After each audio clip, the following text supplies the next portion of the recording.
बिल्कुल, आयशा भट्टी माहिर आलमी अमूर हमारे साथ मौजूद हैं। अस्सलाम वालेकुम आयशा साहिबा, बहुत शुक्रिया आपने समा के लिए वक्त निकाला। अब जिस तरीके से अभी बात की जा रही है, हारिस साहब भी बात कर रहे हैं कि पाकिस्तान को अपना किरदार मुसलसल अदा कर रहा है और मज़ीद पाकिस्तान कोशिशें करते रहना चाहिए। पाकिस्तान तो कोशिशें कर रहा है, बाकी जो आलमी ममालिक हैं उनका रोल भी अब ज़ाहिर है ज़्यादा बनता है, क्योंकि अब शिद्दत पहले से ज़्यादा जो है हम देख रहे हैं कि आती जा रही है, हर गुजरते दिन के साथ बढ़ती चली जा रही है। तो क्या समझती हैं अब आप, ये मामला किस तरफ जा रहा है? ज़्यादा एस्केलेशन की तरफ मामला चलते जा रहे हैं? बहुत शुक्रिया मुझे इनवाइट करने के लिए। मैं इसको देखती हूँ कि जिस तरह से हम जियो पॉलिटिक्स में गेम ऑफ चिकन देखते हैं, ये एक थ्योरी है जो ये कहती है कि दोनों पार्टी जो हैं वो एक दूसरे को इतना अल्टीमेट डिस्ट्रक्शन देना चाह रही है कि बेचारी कि who is going to blink first. तो आप ईरान को देखें या यूएस को देखें तो दोनों ही एक दूसरे को मैक्सिमम डैमेज करना चाह रहे हैं, चाहे वो ईरान की तरफ से एस्केलेशन आ रही है, यूएस की तरफ से फिर उसका रिएक्शन आ रहा है। तो दोनों साइड जो है ना वो ये चाहती हैं कि हम इतना ज्यादा एक दूसरे को डिस्ट्रक्शन की तरफ लेके जाएं कि देखते हैं कि कौन पहले रुकता है। तो ये गेम ऑफ चिकन होती है और बड़ी डिस्ट्रक्शन होती है इसके अंदर, क्योंकि इवेंचुअली दोनों के पास एग्जिट प्लान भी नहीं होगा। और देखें कि क्या ये दोनों पार्टीज जो हैं ये इतनी लंबी वॉर, इतनी बड़ी डिस्ट्रक्शन अफोर्ड कर सकती हैं। आई मीन आप ईरान को देखें तो जितनी एस्केलेशन लेट्स से वो यूएस के एसेट्स पे कर रहा है रीजनल, या वो उनके ऑल इंफ्रास्ट्रक्चर को गल्फ के डिस्ट्रॉय कर रहे हैं। आप जॉर्डन देख लें, कुवैत देख लें, कतर देख लें। और इसी तरह जो यूएस की जो अप्रोच है वो चाहे वो नेवल ब्लॉकेट करना या वो एक चाहते हैं कि इकोनॉमिकली फ्रजाइल ईरान बन जाए, अनकंडीशनल उसको सरेंडर आ जाए। तो ये दोनों पार्टीज जो चाह रही है ना वो पॉसिबल नहीं है। तो कहीं ना कहीं बीच का रास्ता बहुत जरूरी है, अदरवाइज इस गेम ऑफ चिकन में ना कंप्लीट डिस्ट्रक्शन दोनों साइड की होती है। और जो आप देखें कि ईरान को अगर आप देखें तो आपको लगता है कि क्या उनकी जो पॉपुलेशन है, स्पेशली आप देखें ईरान जो पब्लिक है ईरान में, वो जनवरी तक कितना अगेंस्ट थी अपनी हुकूमत के। अगर आपको याद हो तो कितने प्रोटेस्ट हो रहे थे, इन्फ्लेशन बहुत ज्यादा थी, सालों से सैंक्शन में रह रहकर कितनी बुरी तरह ईरान की इकोनॉमी डिस्ट्रॉय होगी। तो अब अगर इनको थोड़ा सा एक साई ऑफ रिलीफ मिला था तो मेरा ख्याल है कि इनको उसके ऊपर बड़ा वाइजली प्ले करना चाहिए था। जब आपके ऊपर सैंक्शन रिलीफ हो रही थी या आपको कुछ ऐसी सपोर्ट इकोनॉमिकली मिल रही थी जिसमें आप थोड़ा सर्वाइव कर सकते, तो एक मौके पे आके आवाम साथ तो खड़ी हो गई और आप वो कार्ड प्ले भी कर रहे हैं नेशनलिज्म का। लेकिन वो कब तक ना, इवेंचुअली वो कहेंगे कि ये जंग अब कब खत्म होगी। और आप अगर अमेरिका को देखते हैं तो वहां पे भी जिस अमेरिका भी फेस कर रहा है, इंटरनेशनली भी हम जो ग्लोबल प्राइसेस ऑयल की देख रहे हैं, देन उसके बाद अभी जो जिस तरह से ये जो बॉडी बैग्स जाएंगे ना अमेरिका में, तो वहां पे भी जो पब्लिक है वो मिस्टर ट्रम्प से पूछेगी कि आप जब इलेक्शन जीत कर आए थे तो आप तो पिछली सारी हुकूमतों को क्रिटिसाइज करते थे कि ये लोग जाके मिडल ईस्ट में जंगों में इन्वॉल्व हो जाते हैं, तो मैं तो जंग में बिल्कुल नहीं जाऊंगा। और आपने वही किया जो आपके जो प्रेडिसेसर्स है वो ये करते रहे।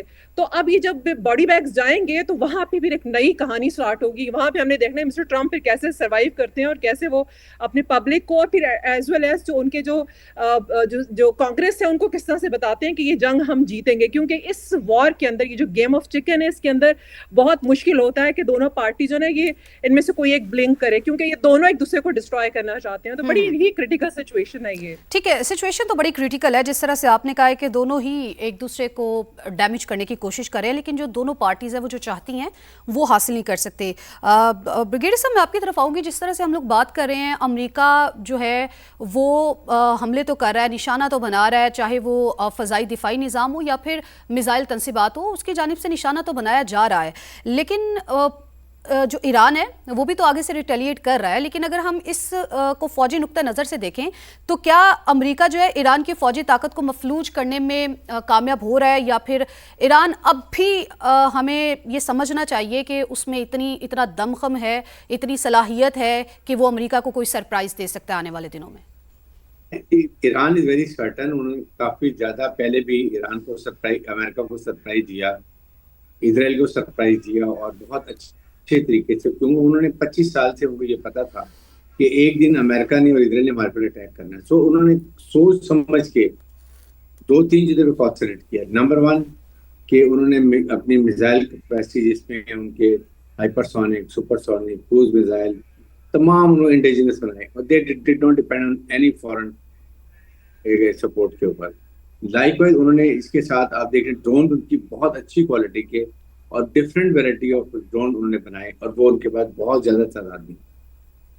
थर्ड, उन्होंने अपनी रिजीम जाहिर है कि उसके पास स्ट्रेट ऑफ हॉर्मुज का उनको पता था कि हमने क्या करना। ये उनकी कैपेबिलिटी जो उन्होंने इसको प्रॉपर तरीके से बनाया, और फिर ऐसी जगह वहां जाके इंडिजिनस बनाए जहाँ पर बड़ा मुश्किल है रेड करना, एयर स्ट्राइक करना, क्योंकि वो माउंटेन्स एरिया है, ग्रेनाइट के माउंटेन है, अंदर एयर अंडरग्राउंड उन्होंने बहुत रेलवे लाइन बनाई हुई है जिसकी वजह से चल रहे हैं।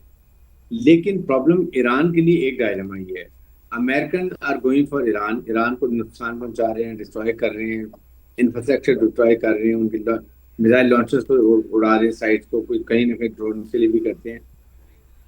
बट अमेरिका को कोई कुछ नहीं होगा, अमेरिका को क्या कितना ऐसे नुकसान कर देंगे इस गल्फ स्टेट के अंदर। द इशू इज, बड़ी मुश्किल से फील्ड मार्शल यासिम मुनीर ने ईरान को और खलीजी ममालिक को समझाया था कि प्लीज आपस में आप लोगों ने नहीं लड़ना, अगर लड़ेंगे तो सेल्फ डिस्ट्रॉय करेंगे। यही ईरान इजराइल की पॉलिसी है कि ये आपस में लड़ भिड़ के सेल्फ डिस्ट्रॉय कर लें और उसका जो है ग्रेटर इजराइल का ख्वाब आसानी से पूरा हो जाए, because there will be no resistance. एक रेजिस्टेंस मुल्क की है, वो है ईरान। अगर ईरान मिलिटरी डाउन हो जाता है, उसकी जो प्रॉक्सीज हैं, हिजबुल्लाह है, मुसाद है, हमास है, उसके बाद आपके सामने हूतीज हैं, ये भी कमजोर हो जाते हैं, देन इजराइल को क्या डर है, उसको तो खुला मैदान मिल जाएगा। तो ये बात अभी भी वो समझ आनी चाहिए और खलीजी ममालिक बड़ा रिस्ट्रेंट शो कर रहे हैं। अमेरिकन चाह रहे हैं कि खलीजी ममालिक इस बार में जंप कर रहे हैं और ईरान पे अटैक शुरू कर दें। That is going to be the total destruction of Middle East, क्योंकि ईरान ने उनके डीसैलिनेशन प्लांट पे जाना है, जो कि ये खलीजी ममालिक का सर्वाइवल ही डीसैलिनेशन पॉइंट्स है, और उसके लिए उनको ज़ाहिर है बिजली घर भी चाहिए, ग्रिड से चाहिए, वो ग्रिड उड़ा देगा।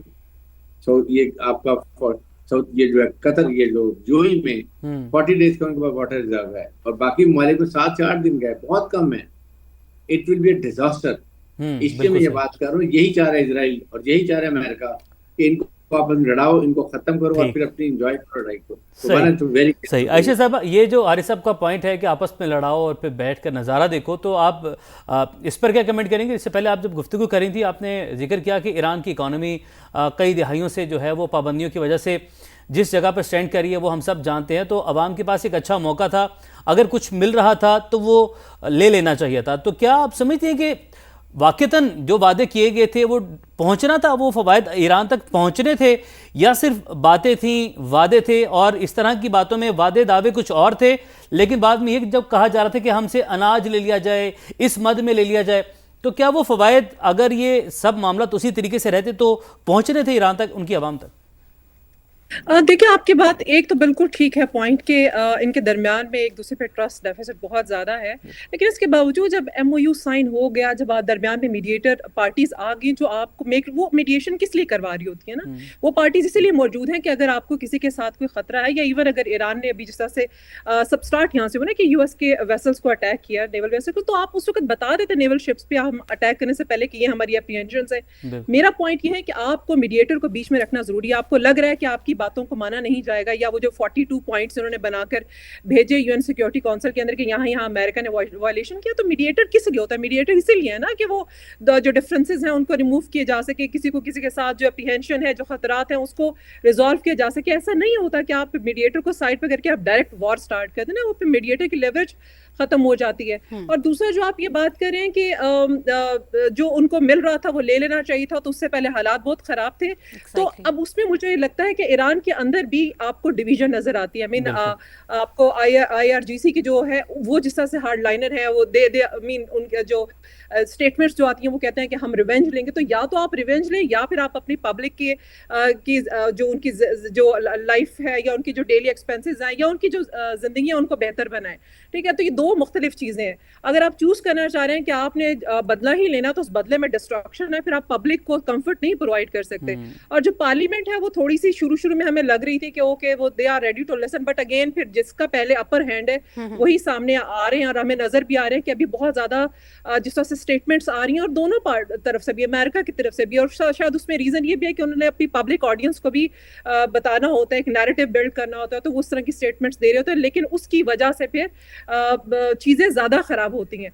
फिर जहां तक आप जब बात कर रहे थे कि किस तरह से बाकी जो आप रीजनल जो एक्टर्स हैं वो किस तरह से प्ले कर रहे हैं, तो देखें कि रिस्ट्रेंटमेंट तो रहा है ना, रिस्ट्रेंट रही। आप नहीं रिएक्शन उस तरह से सामने आया, ऑल्दो के आप देखें सऊदी अरब पे देखें, आप बहरीन पे देखें जिस तरह से अटैक किए गए, तो वो कुवैत पे, तो वो अभी तक खामोशी इसलिए भी है कि वो नहीं चाह रहे कि वॉर एस्केलेट हो। लेकिन साइड बाय साइड इंटरेस्टिंगली मैं देख रही थी कि वो जो 20 बिलियन बैरल पर डे का जो ऑयल ऑयल गुजरता है ना स्ट्रेट से, वो उसकी ना उसको बाईपास करने की कोशिश की जा रही है, और कोशिश ये करें कि कोई ऐसा अल्टरनेटिव रूट सामने आ जाए जिसकी वजह से ना स्ट्रेट के ऊपर हमारी डिपेंडेंसी हो, और ना ही जो है उसको कोई भी पार्टी, इधर अमेरिका और ईरान इसको एज अ वेपन पकड़ के, एज अ टूल पकड़ के उसको फिर हमें एक्सप्लॉइट किया जा सके। जैसे सऊदी अरब का ईस्ट वेस्ट पाइपलाइन है, वो उस पर काम कर रहे हैं, यूएई का अपना एक नेटवर्क है, उस पर काम कर रहे हैं, इराक की ट्रांस कॉन्टिनेंटल नॉर्दर्न कॉरिडोर्स हैं, तो वो सब अपने अपने ऑल्टरनेटिव्स लेकर आ रहे हैं। और सो बाय सो इस पर भी बात की जा रही है कि आप रिन्यूएबल एनर्जी की तरफ जाएं ताकि आपको इसकी जरूरत ही ना पड़े